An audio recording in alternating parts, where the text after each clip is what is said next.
Give a big hand for Grayson Ruple!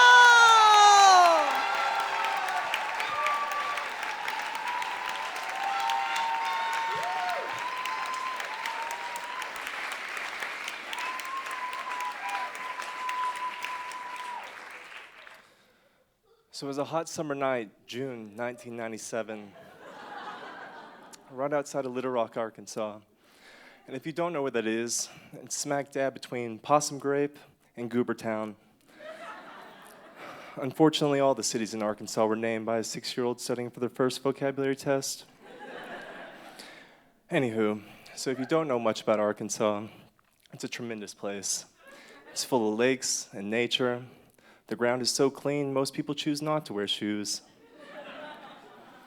There's a Protestant church on almost every street corner, blessed under the sanction of our God the Father. Thank you.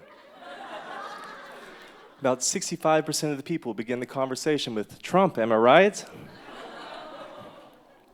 Did I say tremendous? I meant tremendously damaging place to grow up as a queer youth.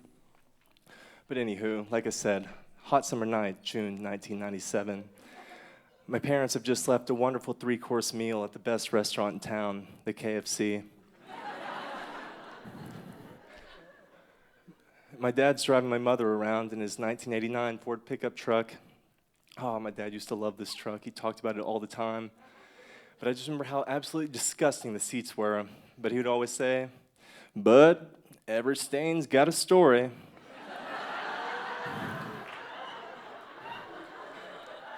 For real, my dad loved this truck.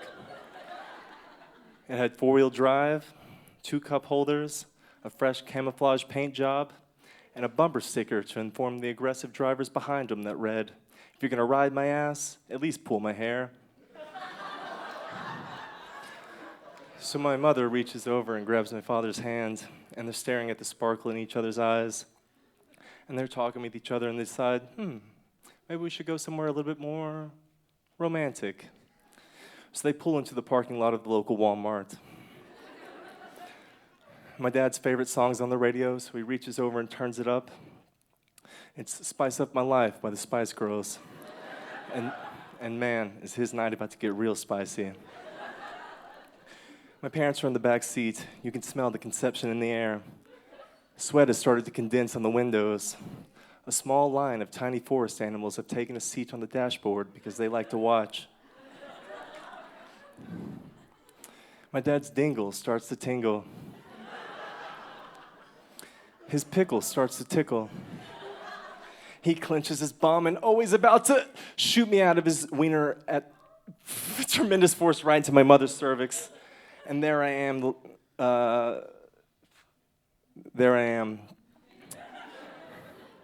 finally leaving the tiny prison of my father's ball sack. I don't know if you've ever spent 32 days inside the ball sack of a 32-year-old man, but man, it gets crowded. And there I am.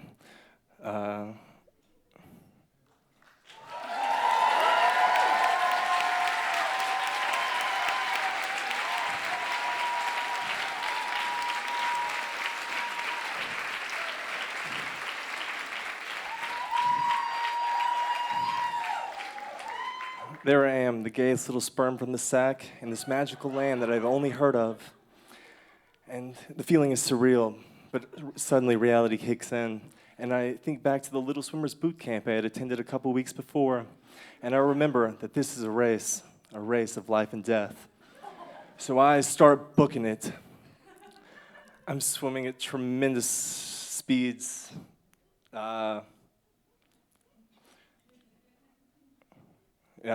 I'm swimming at tremendous speeds as fast as I can. I'm pushing through these little weak-ass swimmers like the tiny Michael Phelps that I am.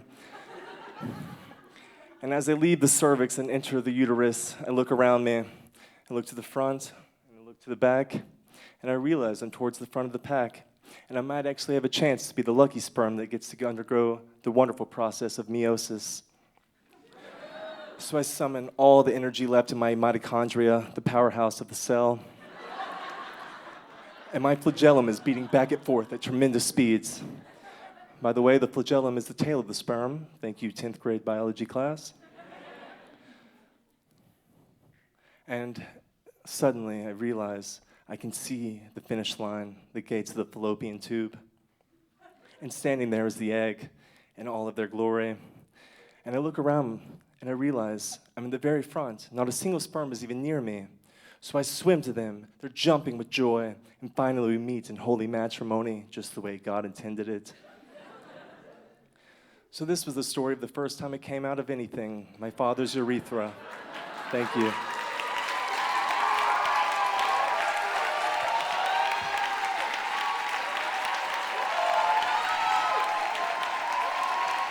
Grayson!